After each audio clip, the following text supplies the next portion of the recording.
বিসমিল্লাহির রহমানির রহিম। আসসালামু আলাইকুম। আপনারা সবাই কেমন আছেন?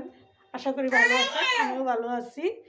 তো ভালোর মধ্যে একটু খারাপ, এটা আপনাদের সাথে শেয়ার করতেছি। তো আমি সবসময় রান্না বাড়ার ভিডিও করি, তো চুলা না থাকলে রান্না বাড়া করবো কেমনে?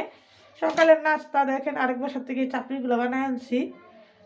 এরকম করে কে চলা যাবে? তো একটা চুলা কেনার জন্য যাইতেছি, দেখি কারেন্টের চুলা আনতে পারি। তো কে কোন চুলাটা ভালো হইব নাহলে আপনাদের সাথেও শেয়ার করবো। না টেনে চলুন দেখি স্টার দিকে গিয়ে একটা চুলা নিয়ে আসি।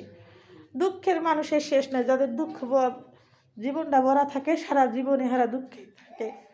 তো ভালো মন্দ নিয়ে এই দুনিয়া, এই যে সিলিন্ডার খালি করে আছে, এই যে। তো আমার নাতিনও যাবে আমার সাথে, এই যে দেখেন রেডি। আপু তুমি যাবা? তোমার ভাত খাইছো, নাস্তা খাইছো? তো চলুন দেখি।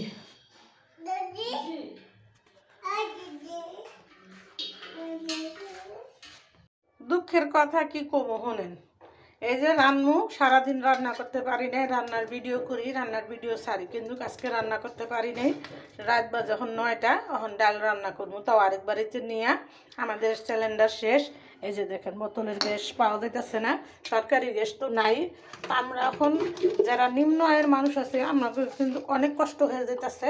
আপনাদের কাছেও শেয়ার করলাম। রান্নার ভিডিও কি আর ছাড়তে পারবো কিনা কইতে পারি না, আপনাদের সাথেও শেয়ার করতেছি দুঃখের কথা। দুঃখের কথা শোনার মানুষ নাই, কে শুনবে দুঃখের কথা? আমি এখন আমার নাতিনের জন্য হলেও অন্য বাড়িতে গিয়ে ডালটা রান্না করে আনবো, আর আপনাদের সাথেও আমার দুঃখের কথাটা শেয়ার করলাম। এখানে ডাল ধুয়ে নিয়েছি, একটু মশলা দিয়ে একটু তেল দিয়ে মাখায়া আমি এখন আরেক বাড়িতে গিয়ে রান্না নিয়ে আসবো। তো আপনাদের সাথে ওইটা শেয়ার করলাম। আর আমি যখন ফেসবুকে কাজ করি, আমার তো নিয়মিত ভিডিও ছাড়তে হইব, কিন্তু আমি কীভাবে ছাড়বো রান্নার ভিডিও দেখেন। আপনাদের সাথে ভিডিওটা শেয়ার করলাম, না টেনে দেখবেন, আর আমার দুঃখের সাথে আপনারা একটু শেয়ার করবেন।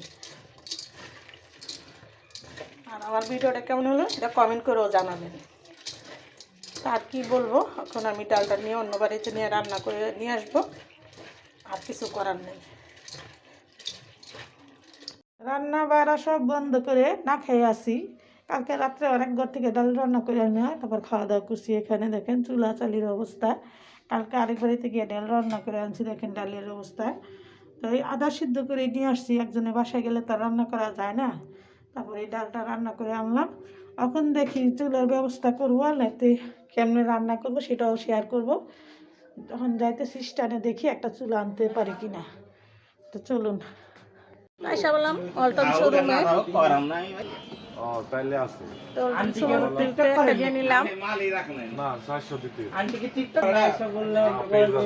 আমার পেজ আছে তুমি জানো, আমার পেজে হ্যাঁ রান্না বাড়ার ভিডিও ছাড়ি।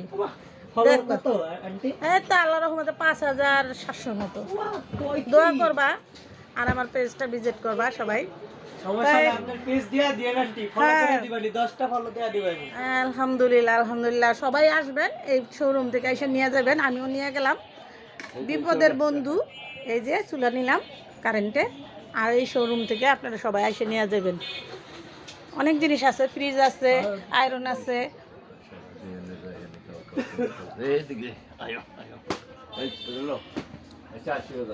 আসি, হ্যাঁ আপনারা আবার আসুন যদি আল্লাহ দেয়, অবশ্যই আসবেন।